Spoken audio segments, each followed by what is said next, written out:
Fala meu consagrado ou minha consagrada, então como você já viu aqui embaixo, a vítima da vez, que hoje a gente vai fazer uma análise completa dela, da gloriosa, não é a Magazine Luiza e sim a Via Varejo. A gente vai olhar o negócio da empresa, tudo que ela faz, o mercado de atuação, depois a gente vai passar para a ação em si, ver níveis de governança corporativa, o free float, quais são os tickers e depois uma análise fundamentalista ali, olhando nos indicadores, os múltiplos da empresa e ver a receita, quanto vem subindo, se o lucro vem subindo. Você já deve ter visto ali as notícias que a empresa demonstrou ótimos resultados, então vamos fazer um pouquinho de futurologia no final, usar essa bolinha de cristal aqui para saber qual é a expectativa que a gente pode ter nos papéis de Via Varejo. Eu tava morrendo de saudade de fazer esse tipo de conteúdo, uma análise completa, então se você gosta, não deixa de deixar aquele like, se inscrever aqui no canal, é uma forma muito importante você apoiar o meu trabalho, de mostrar que você gosta desse tipo de conteúdo, seja pelo jeito que eu falo, seja como a forma que o raciocínio é posto. Então sem mais enrolação, vamos falar dela, Via Varejo VVAR3. O primeiro passo para a gente falar sobre uma empresa é entender qual que é a atuação dela, o que é a Via Varejo.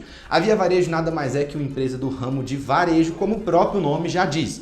A sua atuação é pautada ali na comercialização de produtos e serviços, por isso que ela está localizada ali no setor terciário da economia, que é o chamado comércio. A sua atuação é pautada tanto em lojas físicas e lojas digitais, e também é muito forte o marketing na empresa, mas esses pontos específicos a gente vai abordar um por um, mas só para você ter uma sacada, então agora você já sabe que a Via Varejo, se você não conhecia ela, é uma empresa do ramo de varejo que atua no fornecimento de produtos. Mas o que ela vende então? Essa pergunta você pode estar se fazendo, então vamos dar uma passada aqui geral, porque é coisa bagará e não tem como eu falar todos os produtos que a Via Varejo oferece, porque realmente é muita coisa. Eu separei aqui algumas classificações que são as coisas mais relevantes na receita da empresa. A empresa atua na comercialização de móveis eletrodomésticos, alimentos também, ela comercializa, artigos para festas, bebidas, beleza e saúde, brinquedos, cama, mesa e banho, casa, construção. É só você dar uma passada ali no site de uma das duas marcas da empresa, seja de Ponto Frio, Casas Bahia, você vai ver que são vários produtos que a empresa oferece. Então agora você já sabe o que ela é e o que ela fornece. Vamos dar uma olhada no mercado de atuação e como a Via Varejo em específico se comporta dentro do mercado de varejo. Os negócios da empresa são estabelecidos ali em duas vertentes de atuação, que é o modelo padrão de quase todas as empresas do varejo. A gente tem a atuação no meio online e a atuação no meio offline.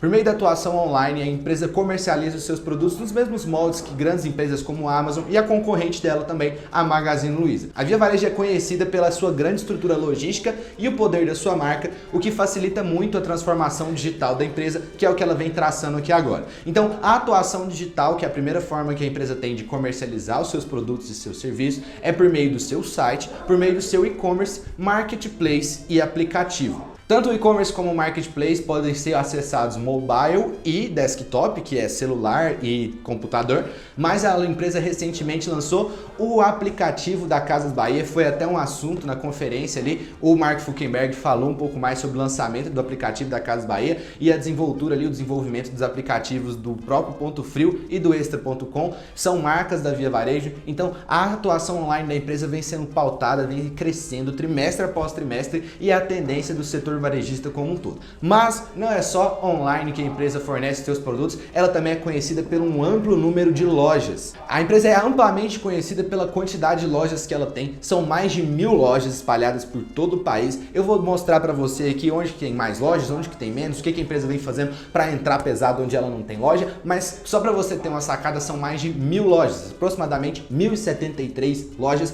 dentre as marcas Ponto Frio e Casas Bahia, que são as marcas que ela tem a atuação offline. Então o que a empresa vem tentando fazer é a tendência do setor varejista como um todo, que é um conceito que provavelmente você já escutou antes, e se você não sabe, é o Omnichannel. O Omnichannel é a integração do meio offline e do meio online. A palavra Omnichannel pressupõe tudo em um só canal. Não é literalmente isso, mas uma tradução livre seria mais ou menos essa. Significa que a pessoa pode tanto comprar no meio online, no site da empresa e retirar na loja, quanto fazer o pedido na loja e receber em casa, monitorando a sua entrega nos aplicativos e nos sites da empresa. Então agora que você já entendeu como é que é a atuação dela, quais são os negócios dela, os produtos dela e o que ela faz de fato, vamos falar um pouco mais do setor varejista como um todo. Como Como o mercado de atuação dela é o comércio, o terceiro setor, mais especificadamente o varejo, mas duas coisas precisam ser destacadas quando a gente vai falar do varejo como um todo, que é uma característica específica da própria Via Varejo, que é o marketing pesado.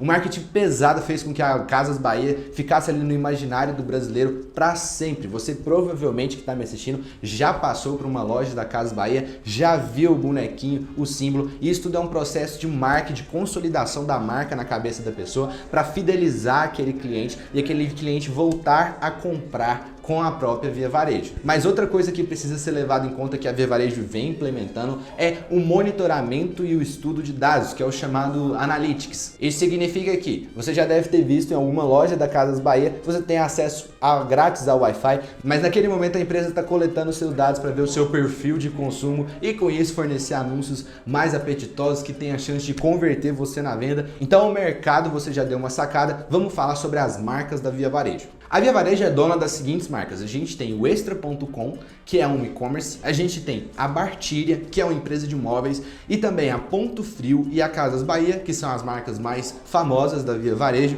E recentemente ela adquiriu a Zaplog, que é um dos motivos pelos quais a Via Varejo pode se destacar num futuro não muito distante. Depois a gente vai falar sobre isso quando a gente fala lá no vídeo sobre expectativas para o futuro da empresa. Vamos dar uma olhada na estrutura logística primeiro. Quais são as propriedades da empresa, números gerais de lojas, atuações geográficas, fábricas, entre outras coisas, até os números de colaboradores a gente trouxe aqui. Antes de eu te falar a estrutura logística da empresa, eu queria pedir encarecidamente que você se inscreva aqui no canal para não perder nenhuma dessas análises. Se você não é inscrito, faz esse favor para mim. Então, sem mais enrolação, sem mais biscoito, sem mais mendigagem, vamos falar aqui das 1.073 lojas da Via Varejo. Você já está vendo aí na tela, o total de lojas são 216 lojas Ponto Frio e 857 lojas da Casas Bahia. A atuação dela, como você pode acompanhar aí no mapa, nas partes mais escuras são onde a gente tem uma densidade maior de lojas da Casas Bahia, que é onde a sua atuação é mais focada, onde ela tem maior quantidade de lojas mesmo para poder vender, para poder atacar, centro de distribuição, entre outras coisas.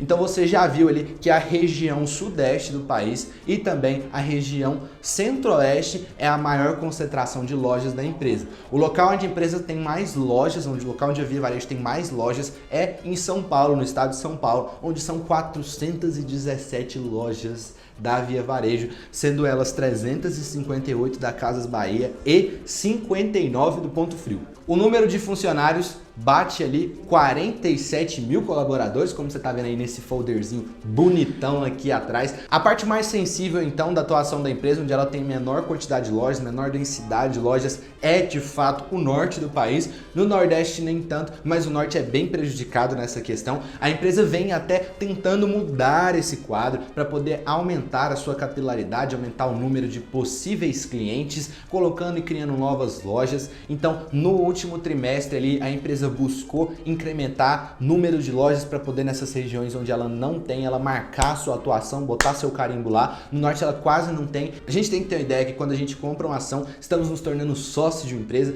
então é imprescindível você conhecer o negócio. Não adianta ficar com essa ideia só de preço-alvo, você precisa ver tudo que a empresa faz antes de tomar qualquer decisão de investimento. Então, vamos passar para a ação em si. Você está vendo aí na tela o printzinho do site Fundamentei. Vou falar aqui agora da ação em si, o que a gente está comprando. Porque quando a gente compra uma participação na empresa, a gente precisa de comprar ações, então vamos olhar para a ação em si. O tag along é de 100% e a gente só tem ações ordinárias. Ordinário. E também 77% de free float. E isso garante que a empresa esteja listada no novo mercado, o lugar ali, um nível de governança corporativa maior e mais saudável. Então vamos passar agora para a análise fundamentalista da empresa, olhar os múltiplos dela e dar uma sacada aqui, o que a gente pode olhar nos indicadores. Vamos dar uma olhada mais com calma aqui, vamos falar sobre PL, PSR, PVP, um monte de coisa. Se você não conhece aqui, você vai aprender. Então está aí o papel de VVAR3. Você consegue ver que pelo fato da empresa ter apresentado prejuízos ali no ano de 2019, esse é o assunto mais um pouquinho para frente do vídeo, a gente vai abordar também o prejuízo da empresa. O PL dela está negativo, significa que o mercado não está querendo pagar nada pelo lucro da empresa. Outra coisa também é o PVP, que tem que ser um destaque, uma vez que o PVP está muito mais do que esticado, 45,24, mas existe uma justificativa por trás do PVP estar tão esticado. É o seguinte, quando a gente tem empresas de crescimento, empresas com maior marca, com a marca muito mais forte, o PVP, que é o quanto o mercado está disposto a pagar pelo patrimônio da empresa, pode ser alterado pela expectativa do mercado e por isso ele acaba negociando a empresa várias vezes acima do seu valor patrimonial, acreditando nesse crescimento. Além disso, o Price Sales Ratio, que é o PSR, mostra quanto que você está pagando por cada unidade monetária ali, por cada R$1 em receita da empresa. Ele é um indicador um pouco mais fidedigno ali, apesar do ânimo do mercado influenciar um pouco nele. A receita não mente, uma vez que o lucro pode sofrer grandes alterações e o mercado pode precificar muito patrimônio, o meio termo é o Price Sales Ratio, para a gente saber o quanto a gente está pagando pela receita da empresa. Aqui você não vê grandes distorções, a gente está pagando um pouco mais de R$1 por cada R$1 em receita da empresa, entendeu? Como a empresa não paga dividendos ali, tendo em vista que em 2019 ela apresentava prejuízos e só dá para pagar dividendos se você dá lucro, então não há o que se falar em dividend yield, mas olhando para os indicadores também a gente pode destacar uma coisa que pode ser considerada como negativa por muitos investidores, que é o fato da dívida bruta e a dívida líquida. Apesar da empresa já ter feito o alongamento das suas dívidas para poder pagar mais tarde, para poder pagar depois, ela ainda não sanou essas dívidas e é por isso que a gente vê uma dívida bruta ali de 5 bilhões de reais e uma dívida líquida, ou seja, quando a gente pega as disponibilidades, que são dinheiro em caixa, e paga a dívida bruta, o que sobra é a dívida líquida, a gente tem uma dívida líquida de 3 bilhões 576 milhões de reais. Então vamos dar uma olhada aqui no lucro da empresa. Você já deve estar animado ali porque já viu as notícias que a Via Varejo apresentou um número bom ali no segundo trimestre de 2020. Então vamos dar uma olhada no lucro da empresa. No ano de 2019, para a gente olhar para o lucro da empresa, a gente tem que retroceder um pouco. O ano de 2019 não foi nada bom para a empresa, principalmente no período que era para o lucro vir boladão, que é na época de Natal. A gente teve uma receita líquida de 7,61 bilhões de reais, mas a empresa deu prejuízo em 854 milhões de reais. Então, depois de deixar esse rombo muito grande, a nova gestão entrou em cena e começou a fazer mudanças, colocando a empresa mais no digital, mudando um pouquinho os problemas da empresa, colocando opções de compra nas ações para os diretores e para os cargos chefes ali, os cargos chaves da empresa. Então, a governança entrou com skin in the game, com tecnologia, com inovação e fez a Via Varejo virar uma coisa completamente diferente. E prova de que essa modernização, que essa inovação surtiu resultado e vem surtindo cada dia mais resultados positivos, é que no primeiro trimestre de 2020, como você já está vendo aí na tela, o lucro líquido alcançou 13 milhões de reais, mesmo a receita sendo mais de R$1 bilhão de diferença. Se for lembrar, no quarto trimestre de 2019, a receita líquida era de 7,60 e poucos bilhões de reais e mesmo assim a empresa teve um prejuízo de mais de 800 milhões. Mas agora no primeiro trimestre de 2020, no trimestre passado, a empresa teve ali um lucro de 13 milhões, mas ela não ficou satisfeita e ela não parou por aí. Agora saiu o resultado do segundo trimestre de 2020, a Via Varejo apresentou um lucro líquido de 65 milhões de reais. Então, se a gente fosse traçar uma expectativa para o futuro, a gente precisa focar em dois principais aspectos só. Dá para falar muita coisa mais do que isso, mas vamos focar só em dois principais aspectos. O primeiro é a digitalização da empresa e o segundo é a aquisição da Zaplog. Por que eu estou falando dessas duas coisas? Porque muda completamente a maneira como a Via Varejo pode se comportar. Quando a Via Varejo adquire uma empresa de logística, ela pode ser responsável pela entrega dos seus próprios produtos, que na maioria das varejistas ali são feitos através de contratos, então a empresa tem menos margem para negociar e quando é ela mesma que entrega, o preço quem vai definir é ela mesma. Então a gente pode ter grandes resultados ali com a aquisição da Zaplog, sem contar que a Zaplog vai funcionar de maneira autônoma, vai funcionar de maneira separada, vai continuar prestando serviços e gerando receita para a empresa. E quando a gente olha para a digitalização da Via Varejo, é muito importante a gente perceber que ela vem se tornando muito mais do que só um marketplace ou um e-commerce. Ela já tem a marca que é muito forte, as pessoas já confiam no produto da Via Varejo e por isso a facilidade com que ela converte esses possíveis clientes em clientes de fato é uma coisa impressionante, tanto é que o próprio diretor da empresa já falou isso e ela está se digitalizando cada vez mais. Então, para você não perder nenhum tipo de análise dessa, análise raiz, passando por tudo que é a empresa, tudo que ela faz. Se inscreve aqui no canal, esteja presente nos próximos vídeos. Eu prometo trazer muito mais análise para você, olhar para as empresas de uma maneira um pouco mais diferente. E se você gostou, comenta aqui embaixo qual deve ser a próxima vítima das nossas análises, do nosso raio-x completo aqui. E com essa mensagem maravilhosa a gente vai acabando o vídeo por aqui. E se você me conhece já sabe que tá na hora de rodar aquela vinhetinha safada. Now the world don't move to the beat of just one drum. What might be right for you may not